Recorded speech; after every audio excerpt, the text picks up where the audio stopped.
Hello, welcome back to another video tutorial on astrology. It's been a long time since I've done a video recording based on the Jagannatha Hora. The reason was that I recently shifted over to MacBook, and I found that Jagannatha Hora does not work on Mac. And then one day my son Deepak told me that you could use you install Parallel. You can see it over here, and this is a software, and once it's installed on Mac, you can then purchase Windows online and install Windows. So now whenever I want to use a Windows based software, I just shift over to this using Parallels.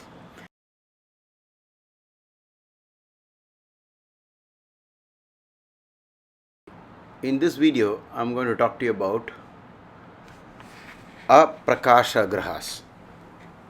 Prakasha Grahas are the luminous planets, and Prakasha means non luminous planets. This information is given in chapter 27 of BPHS, Brihat Parashara Horashastra, volume 1.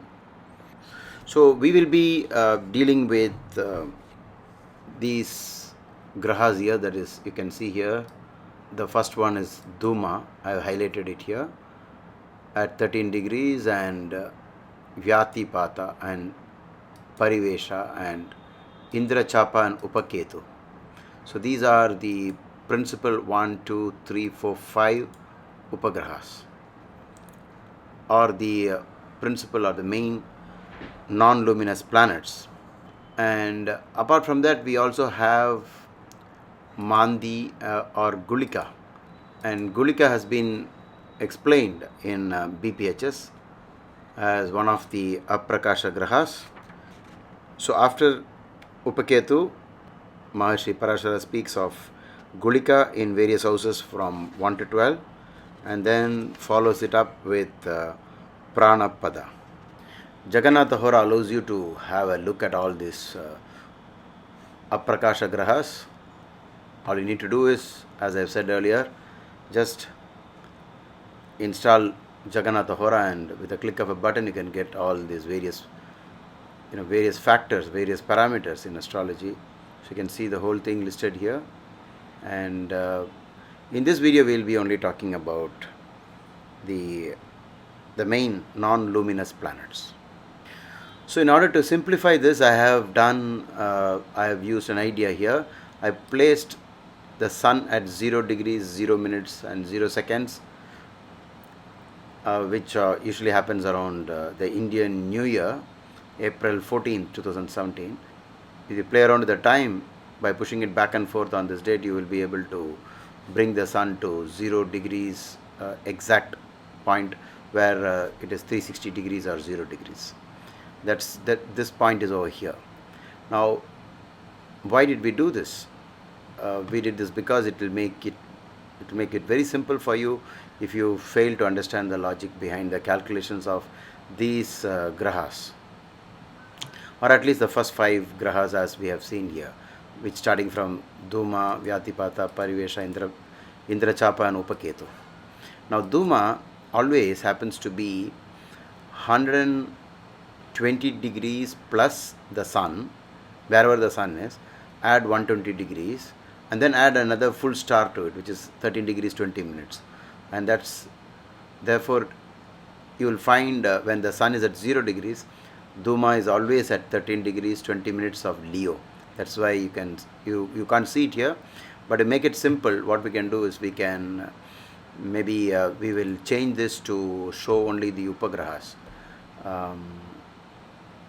So choose a view which body is to show, and come here, keep looking at the various options here, and you see here the Upagraha view, and you click on the Upagraha view, you get this new chart now, and this is also the exact Bhava chart for this Lagna. So you see here the letters DH, which represents Dhuma.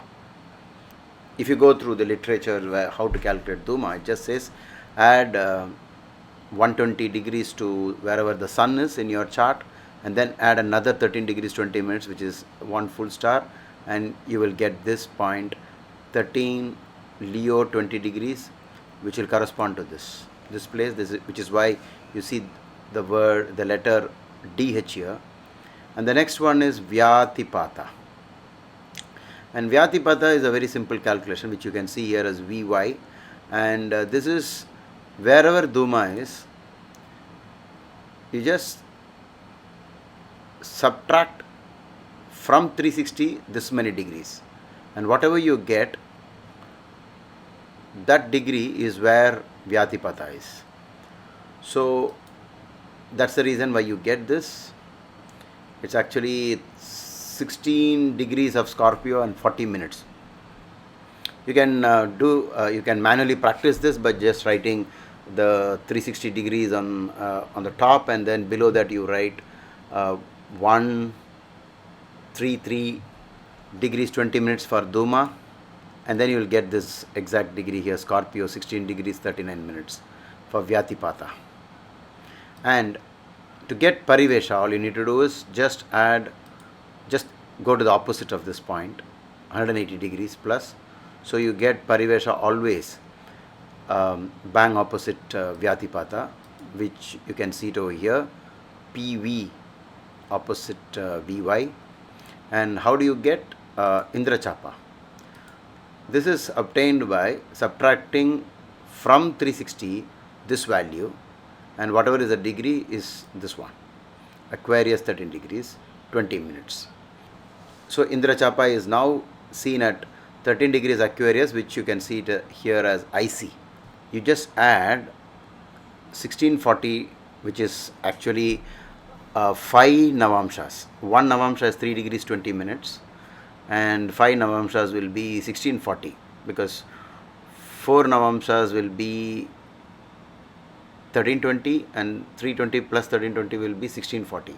So add 1640 to Indra Chapa and you will get this one, which is Upaketu. So you find that Upaketu is at 0 degrees Pisces, just crossover, and so you can see here the letter UK, which means Upaketu. And if you got it right, there's just a way to recheck whether you've done the calculations right. Add 30 degrees to Upaketu and you'll get the longitude of the sun, which is actually 0 degrees. Always, whenever you add 30 degrees to Upaketu, you must get the place where the sun is in the chart. Now this is actually very simple, but you wonder, most of you are good at mathematics, you will easily understand that this is just a function of the sun, the position of the sun, because all these Dhuma, Vyatipata, Parivesha, Indra Chapa and Upaketu always will be at the same distance from the sun. So in a way, the sun sign becomes very important. It is very interesting to note that Maharshi Parashara has given a separate chapter for the effects of non-luminous planets. And to tell you in brief, now Dhuma is always good in 3, 6, 10 and 11 like Rahu, but then add 9 to it. House number 9 becomes very favorable if Dhuma happens to be in the 9th house. So these Aprakasha Grahas are not like other non-luminous planets like Rahu and Ketu. Even Rahu and Ketu are actually non-luminous planets. The word Prakasha means luminous. So Rahu and Ketu are not Prakasha Grahas. So they are non-luminous planets. So you find some similarities between Rahu and Ketu for or some of the Upagrahas at least. But it's very strange that Dhuma appears to be good in the 9th house. If you want to know the results of Dhuma in the 9th house, Maharshi Parashara says, if Dhuma is in the 9th house, the native will be blessed with sons and fortunes, be wealthy, honorable, kind, religious and well disposed to his relatives. Something looks like it makes the 9th house more favorable, whereas Rahu in the 9th is not supposed to do all this. So there is quite a big difference between Rahu and Ketu and these grahas. Then in passing we can say that Vyatipata is good in 3, 6, 9, 10 and 11, almost similar to Dhuma. Paridhi, which is Parivesha, you find that it is good in almost all the houses except a few, And if you, I'll let you know what are the good houses. 1, 2, 3, 4, 5, 6, 8, 9, 10, 11. So what have we missed? So from this you come to know that the 7th house is bad for Paridhi or Parivesha, and of course the 12th house.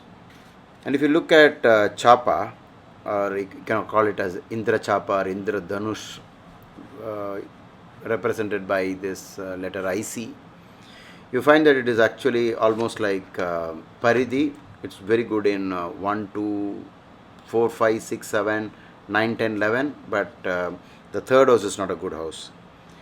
And instead, the 7th house has become good, but the 12th house is bad for if Chaapa is placed, or Indra Chapa is placed in the 12th house. So it looks like in the 12th house, all these grahas are unfavorable. And now coming to Gulika, whose position you can find from this one. It is at 13 degrees Capricorn, represented by the letters here GK. Some astrologers maintain that Mandi and Gulika are the same. It just happens to be different because of some error in some calculations, or the methodology used in calculation. The differences between the differences may be because of the way these aprakasha grahas are calculated. So some say if you use one method of calculating, they will be both one and the same, Mandi and Gulika. I plan to do something on this in a separate video, but it looks like, at least from Maharshi Parashara's point of view, Gulika and Mandi are the same, because Gulika alone has been explained, whereas Mandi has not been in Parashari text. So you find maybe they are synonymous. That may be the reason. And in Kerala you find that this grahas Mandi or Gulika is being extensively used in the Prashna reading, where a horoscope is raised or cast for a particular time. A question is asked, which is called as Prashna method. So if Gulika is in 3, 6, 10 and 11, Maharshi Parashara says it's very good, and in the other houses it's not good. Same way for Pranapada, it looks somewhat like an auspicious planet, because it's good in 2, 4, 5, 9, 10 and 11. It's not good in the first house. Many astrologers have used Pranapada for even birth time rectification. You can see it over here. In this chart, it is at 5 degrees Cancer. And with regard to the methods used in calculating Gulika or Mandi or Pranapada, I plan to do a separate video on this. But for those of you who feel intimidated by the maths involved in all this, let me tell you that you don't have to worry about this, as long as you have a good software to at least let you know where these grahas are. But in case you want to know how it is done, it's better to practice manually for a few days, and then maybe then shift to computer software. So I hope you enjoyed this video, and in case you feel like we should do more on these grahas, separate videos for each one of them, please let me know, and I will wait for your comments. So until my next video, goodbye. We have come to the end of this video. In case you have any doubts, please type them out in the comment section, and whenever I find the time, I'll answer them for you. And see you soon in my next video.